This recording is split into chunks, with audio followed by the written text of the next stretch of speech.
Hey gang, thanks so much for joining us for our 48days.net Ask an Expert Coach call. Tonight we have Lynne Watts joining us. Lynne is a longtime member of the 48days.net community.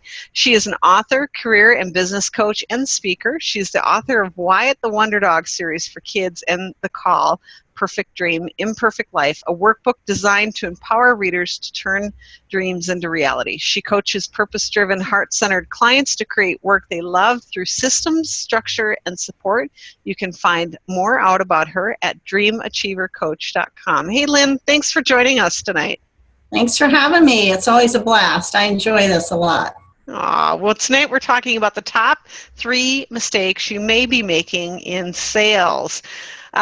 First off, tell us, for those, what is sales? I know some of us think that, oh, sales means we must be selling cars or something, but really, in an essence, what is it? Or we think it means you're pushing something on somebody that they really don't want. And I think that's how I thought about sales in the beginning. And really, when I talk about sales and what I've learned about it, I'm coming from that perspective. I know there's some people who've probably been in sales their whole life and it's just as natural as, talking and walking to them. But to me, I really had to learn how to sell. And if you have a business, and I started, as we said, I started with writing books. And of course, I've been doing counseling and coaching pretty much all along. But if you really venture into doing that for yourself rather than working for someone else, you've got to learn to sell.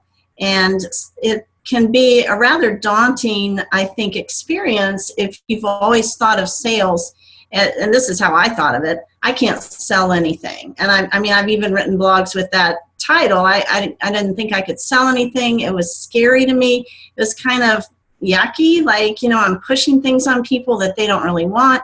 And I really didn't enjoy it very much. And I had to really get a very different frame of reference before I could really, I enjoy sales now because I see it as building a relationship and helping people and serving people. So really, when you say what is sales, that is what I think of it now. But I really had to turn my perspective around to get to that point. And once you do that, then it does become fun and it becomes something that you really can't wait to do, because who are you going to help next? And I think that is a good way to look at it. Lynne, I think some of us, I know years ago when I thought of sales, I thought the same thing, and I thought, I'm not born to do that. It just seems like when you see someone really good at selling, that they were just born to do that. But it is a learned character trait or process, isn't it? Yes, very much so. I think that you can learn to sell, you can learn to do it well, and you can learn to enjoy it. And I wouldn't have said that maybe, 8-9 years ago. But I've had a lot of, we were just talking just before everybody got on about being at conferences. And I do go to a lot of conferences where I have a vendor booth and sell my books. And in the beginning, I had to learn a lot about how to do that, which involves sales, and not just stand behind the table, put your stuff out there and hope, keep your fingers crossed that somebody is going to get engaged with it. So there's a lot of techniques, and that's why when we were coming up with a topic for this, I thought, well, what are the big mistakes really that I've made, and that now as I'm at different events, I see other people doing. And that's what it's very interesting to try and observe what other people are doing to make that sale. Lynne, let's dive into what are some mistakes that you see people making. Okay. And these are all things, when I work with clients and we're talking about a business especially, and doing something new and different, often selling is one of the first things that comes up, because if you design something, then you got to figure out how you're going to get out there. So one of the very first things that I think people really need to think about, and this is a foundation, is who is your ideal client. And so many people that I talk with, whatever their product is or service, they want to sell it really to everybody. They don't want to niche it down. They don't want to think about, just to this particular group or population. And so one of the first things I think that is important to do is to really think about who is the ideal client. And what I say is, it doesn't mean that you're not going to sell it to somebody else, but if you don't know who your ideal client is, then you don't know who you're marketing to, you don't know how to speak their language, you don't know where to go to find them. There's a lot of benefits to really, really getting a grip on who you're really going to be selling your product or service to. So that's really the very first mistake. I think people just get out with whatever they have, try and go everywhere, talk to everybody, and then they're very disappointed in their sales because, maybe they were at an event that what they had just didn't speak to the people that were there. Lynn, I think especially for those who have serving hearts, we think, oh, we don't want to exclude people, right? So we think, oh, let's try to boil the ocean instead of really focus on that, boiling that pot of water. Yeah. Right. Lynn, what's the next mistake oftentimes you see people making in sales? The next mistake is that people don't develop a relationship. And I think relationship is so key in everything that you do, and especially in having a business and then developing that relationship with your clients. So, and I'm talking about developing a relationship before you even make a sale. So, how are you engaging that person? How are you talking to them and getting to know what their needs are and what their challenges are, what their pain points are, and how can your service or product really speak to that? An example of that might be thinking about, I've been working with an artist lately, and her first inclination was she just wanted to get her work in a gallery. And so she's done that, and I think that's important in terms of establishing some credibility that you've got your work out there. But the next step is to develop some relationships. So they recently had a kind of an event there at the gallery, and she reached out, sent personal messages to people and said, we're having this event, I'm going to be there, I hope you'll come. And it worked really well with her because once they came in, she greeted them, she showed them her work, and so she sold some things while she was there. So I think that's the difference between just taking your stuff, just putting it out, sending emails, trying to market online, whatever, and really, really engaging with people and finding out what do they want and how can I help you, how can I serve you with what I have. So I think developing a relationship is key. And I can give you an example of someone who didn't develop a relationship, and I think this is really very telling. As I was telling you, I was at a conference not last week, but a couple of weeks ago in Tennessee, and it was designed for school counselors and administrators. So there were lots of vendor booths. I'm selling my books, and the woman across from me has a product that she's selling, and she put everything out, set it up. She had a nice looking booth. She had banners, all kinds of stuff. And then she got out her computer, and she spent pretty much the whole time sitting behind the table working. I'm sure she was working on her business. She's typing away, and if somebody came up, she would glance up. She's very friendly, and if they had a question, she would answer it. Sometimes she'd actually take her hands off the keyboard and kind of talk to them a little bit. She'd point out pamphlets they could get, and then she was done and she went back to work. Well, that's not establishing a relationship, and I don't know that she sold very much of her career system or whatever that she had.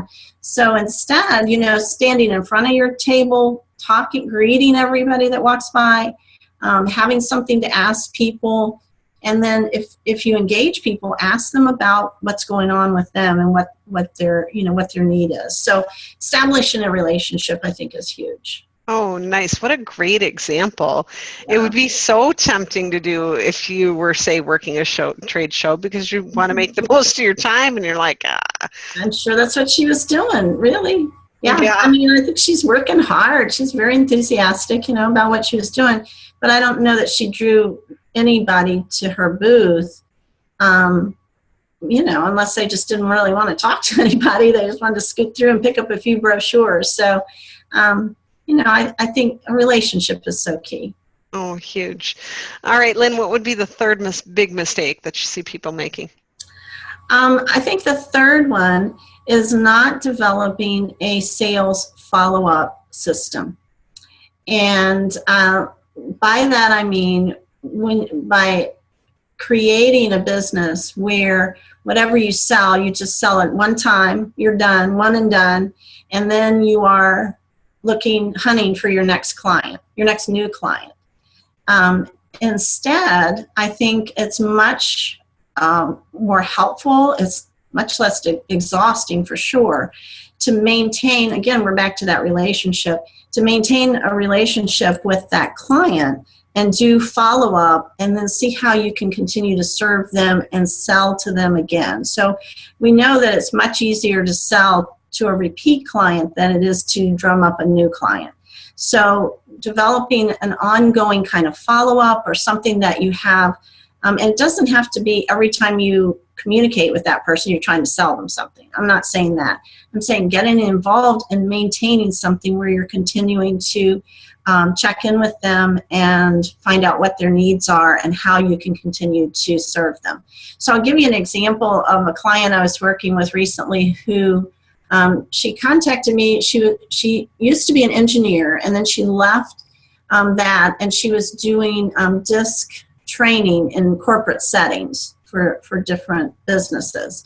And it was going okay, but she was considering getting out of that and doing something entirely different because it was exhausting to continually try and find another business to sell her training to. And so when I talked to her, I said, well, do you not like the training? No, she liked the training. Once she was there, once she was doing it, she really enjoyed that business. But it was just so, really just took so much energy and time to keep drumming up new clients. So what we talked about was, well, have you gone back and contacted the ones that you've already worked with? And she hadn't ever thought about doing it that way. So we talked more about how can you develop a product where you, let's say, maybe train the trainer, you have somebody there on site who continues to monitor how the service, the training you did is working there, and then you get in touch with them maybe at 3 months, 6 months intervals, whatever, how are things working? Maybe they need more training. Maybe they're ready to move on. I mean, disc training, that is so applicable to at so many different levels. Maybe you can do more advanced kind of training for the same business. So developing a system where you are meeting people over a longer period of time is much more beneficial. You're serving the client better. Okay, so you're not just delivering something to them and then saying, hey, hope that works out for you. You're really following up with them and showing them how much you care and how much you want it to work. But secondly, it's less exhausting for you because you're not constantly out there looking for somebody new. So having a sales follow-up system that works like that, I think is probably another mistake that I see. Lynn, what would you say to someone who either it's due to lack of confidence or maybe they're a perfectionist who thinks, gosh, that's really nice, Lynn, but now I need to go create this huge product and then go sell it. Do you suggest that people do that, or do you suggest they don't develop it until somebody buys it type thing? Right. No, and I often come up with an idea that I think would be a great product, and I don't really, I create an outline for it, or I create an idea for it, but I don't create all the meat of it until I see if it's really going to fly and if somebody's going to purchase it.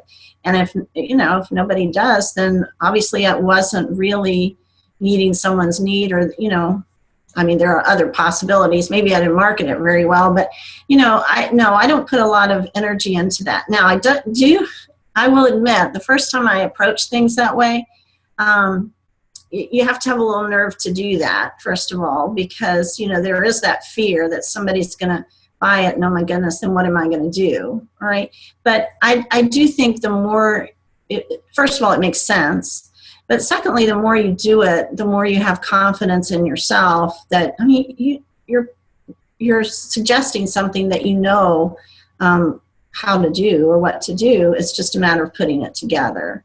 So even with, like for instance, this client I was just talking about, I wouldn't suggest that she create a training program, this year, next 4 years from now, I'm going to be doing this. No, I think you want to be much more sensitive to what the needs are of your clients as well. So if you're going to do follow-up at 3 months, you might say, what are the challenges? Where, how's this not working out? Or where do you find that you're not able to use this? Then you design a program around what they need. So it's more likely that you're going to be able to, provide a good service that people are going to want to purchase. What a great impact by approaching it that way. Because like you said, you're meeting their needs. Because sometimes what you create is totally not. Absolutely. And then don't you know, we like to get lost in our own creation and wind up, spending, I have all kinds of things. I put all kinds of time in, and, it's not really flown. People didn't buy it, or very few. It's not really worked out. It's like, wow, all those hours. So better to really know that what you've got people want, and that you're really creating something that's going to work. And here's the other thing: having that timeline, that deadline, is going to keep you kind of focused, and will make sure you get it done, so that you're not like just messing around, I guess. I think every entrepreneur has fallen into that trap where you spend countless hours and so much effort and energy, and you never test it out before, and then it's at the end of the day, you're not bringing in money. You're spending more money developing it, more money and time and such. So, Lynn, anything else as we kind of close here for the night on what mistakes you have, or what tips that you have for folks, or any resources? Well, I mean, I can mention a few things that I think are positive things to do, not just mistakes. But I think one thing that is important is that you want to make your sales process as simple as you can, so that you don't lose people in it. And this is another, entrepreneurial kind of quirk, is that, we want to create so many things and offer like everything possible. And 20 different choices. Yes. And the fact is that a confused customer doesn't buy. If you have too many things on there and you think, well, maybe that, maybe that, maybe that. And I see that a lot with coaches who have so many different packages, and they're a life coach, and they're a career coach, and then they do a little bit of this and that. And there's so many things you don't really know where to go. It's confusing. So keeping it simple, I think, is something that's important. I also think that I'm a big believer in a referral system and developing a referral network. And so I think if you can determine, for instance, a strategic partner, somebody that is going to really work, is going to see the kind of client. Now this comes back to that ideal client, but is going to see those ideal clients or have contact with them that you're looking for. And then you can make connection with them, and then they can refer to you. I think that's a really good positive technique as well. So, for instance, the artist I was talking about who has her work in galleries, where I think, it's easy to get lost in a gallery. Just like, my goal is not to get my book in a lot of bookstores. I'm competing with lots of books.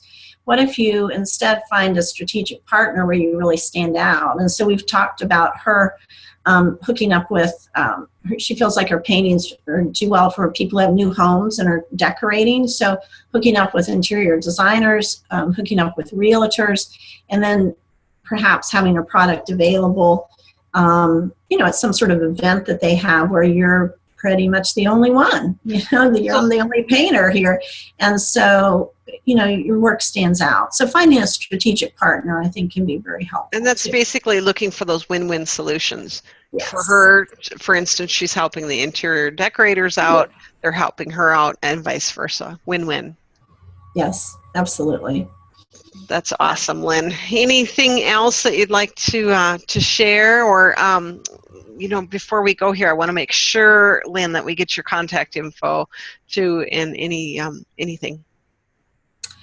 Sure. Well, I work with individual clients, and I do just training, which, I was just talking about the client who did that. That's how we got connected. But I do just training for mostly for schools. Now, that's my ideal client, is schools, for both books and training. And I also work with individual clients who are interested in looking at their business, at their career, and want to really take that to the next level. So people can find me at dreamachievercoach.com, and I have a weekly newsletter where I give lots of tips, just like we've done tonight. Things on sales, things on time management, lots of the things that I think really impact entrepreneurs and business owners. Oh, sure. Lynne Watts, this has been absolutely amazing. Thank you so much for sharing. Always a treat. Tell us a little bit about your group over at 48days.net here. Oh, right. Well, I have a women's group called Woman.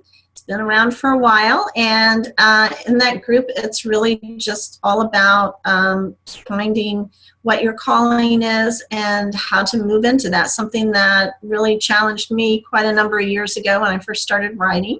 Something I'd always wanted to do, but been kind of afraid to step into. So I love helping other people who want to transition into something a little different. And just helping people change mindsets, explore possibilities, really just make the most of the gifts and talents that we have. So it's a called Woman, and it's, sorry guys for women, but I think we just address some of the concerns that are a little unique to women in business. So. Oh, awesome. Lynne Watts, thank you so much for joining us, and thank everyone who joined the call tonight and is listening to the replay. We encourage you to listen in to some of our other 48days.net Ask a Coach series. We've got some great topics, great expert coaches that we've had on and have scheduled coming up. So we want to thank you for your time. We value your time, appreciate it. And if you don't know what 48days.net is, and if you are a passionate person who's looking to drive that passion purpose forward, or find their purpose or drive that purpose forward, we encourage you to join us over at 48days.net. It is a free online community where we are approaching almost 16,000 members at the date of this recording. I know, it's unbelievable. We would love to have you join us. If you're a spammer, please stay far away. But if you are that person looking to drive your purpose and passion forward, we would love to have you over there. So again, you can find us at 48days.net. And this is Jen McDonough signing off for the evening. Thanks again, Lynne Watts and the group, for joining us. All right. Have a good evening. Thanks.